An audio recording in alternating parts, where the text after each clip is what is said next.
क्या आपने कभी सोचा है कि जब पूरी दुनिया पानी के नीचे समा गई होगी, तब आखिरी चीख किसकी रही होगी?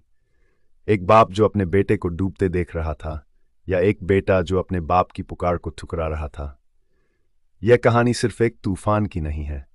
यह कहानी है 950 साल के लंबे सब्र की, एक नबी के आंसुओं की, और उस जिद्दी कौम की जो खुदा के रहम को मजाक समझती रही। तैयार हो जाए, क्योंकि आज हम इतिहास के उस पन्ने को खोलने जा रहे हैं जिसे दुनिया ग्रेट फ्लड के नाम से जानती है। जाने पूरी कहानी चंद मिनटों में। द हिस्ट्री हंटर वीडियो को लाइक करें, चैनल को सब्सक्राइब करें और दोस्तों को शेयर भी करें।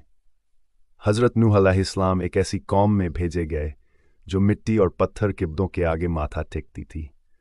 वह लोग ताकतवर थे, उनके पास दौलत थी, लेकिन उनके दिल पत्थर से भी सख्त हो चुके थे। नूह अलैहिस्सलाम ने उन्हें समझाया, प्यार से पुकारा, रातों को जागकर उनके लिए दुआएं कीं। नूह अलैहिस्सलाम गलियों में जाते, लोगों के हाथ पकड़ते और कहते, मेरे भाइयों, इन बेजान पत्थरों को छोड़ दो, उस खुदा की तरफ आओ जिसने तुम्हें बनाया है। लेकिन लोग अपने कानों में उंगलियां डाल लेते, अपने चेहरे चादरों से ढक लेते ताकि नूह अलैहिस्सलाम की आवाज़ उन तक न पहुंचे। 250 साल गुजर गए, एक या दो नहीं बल्कि 9 सदियां। बाप मरते वक्त अपने बेटे को वसीयत करता, इस बूढ़े नूह की बात कभी मत सुनना, यह तुम्हें बहका देगा। कल्पना कीजिए उस नबी के दर्द की जिसकी सदियों की मेहनत का फल सिर्फ नफरत और मजाक था। जब जुल्म और सरकशी हद से बढ़ गई तो खुदा का हुक्म आया, ए नूह, एक विशाल कश्ती तैयार करो। रेगिस्तान के बीचों बीच जहां पानी का नामो निशान न था, नूह अलैहिस्सलाम ने लकड़ी के तख्ते जोड़ने शुरू किए। लोग वहां से गुजरते और हंसते, देखो, सालेह अलैहिस्सलाम के बाद अब नूह पागल हो गया है, रेगिस्तान में जहाज चलाएगा।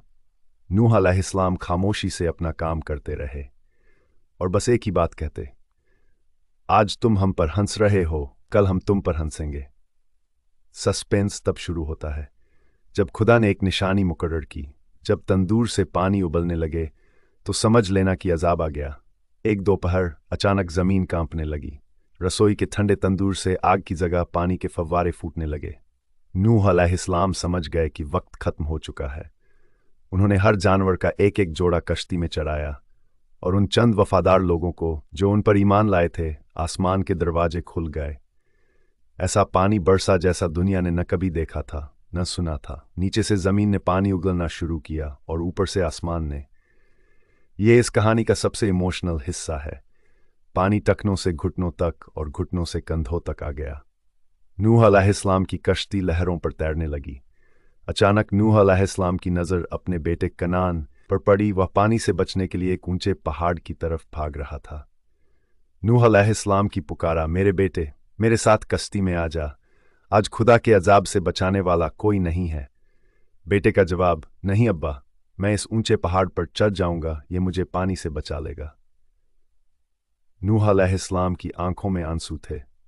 एक बाप अपने जिगर के टुकड़े को अपनी आंखों के सामने डूबते देख रहा था। उन्होंने फिर पुकारा, लेकिन तभी एक विशाल लहर आई और कनान को नूह अलैहिस्सलाम की नज़रों से ओझल कर दिया। दुनिया का सबसे बड़ा तूफान एक तरफ था और एक बाप का दुख दूसरी तरफ। नूह अलैहिस्सलाम ने खुदा से कहा, ऐ मेरे रब, मेरा बेटा तो मेरे घर वालों में से था, तूने घर वालों को बचाने का वादा किया था। अल्लाह ने फरमाया, ऐ नूह, वह तुम्हारे घर वालों में से नहीं था क्योंकि उसके अमल नेक नहीं थे। पूरी दुनिया समंदर बन चुकी थी, बड़े बड़े पहाड़ डूब चुके थे। वह लोग जो अपनी ताकत पर गुरूर करते थे, वह लोग जो नूह अलैहिस्सलाम का मजाक उड़ाते थे, आज पानी के अंदर बेजान लाशें बनकर तैर रहे थे। सन्नाटा ऐसा था कि सिर्फ लहरों की आवाज़ सुनाई देती थी। वह कौम जो 950 साल तक खुदा को चुनौती देती रही, आज मिट्टी और पानी का हिस्सा बन चुकी थी। महीनों बाद अल्लाह ने ज़मीन को हुक्म दिया, ए ज़मीन, अपना पानी निगल ले, और आसमान को हुक्म दिया, ए आसमान थम जा। कश्ती जूदी पहाड़ पर जाकर रुकी। नूह अलैहिस्सलाम और उनके साथी बाहर निकले। दुनिया फिर से साफ हो चुकी थी, लेकिन एक भारी कीमत चुकाने के बाद कौमे नूह की कहानी हमें सिखाती है कि खुदा का सब्र बहुत बड़ा है, लेकिन जब अजाब आता है तो कोई रिश्ता, कोई पहाड़ और कोई ताकत काम नहीं आती। हज़रत नूह अलैहिस्सलाम ने 950 साल तक अपनी कौम के लिए आंसू बहाए। आज हम कहाँ खड़े हैं?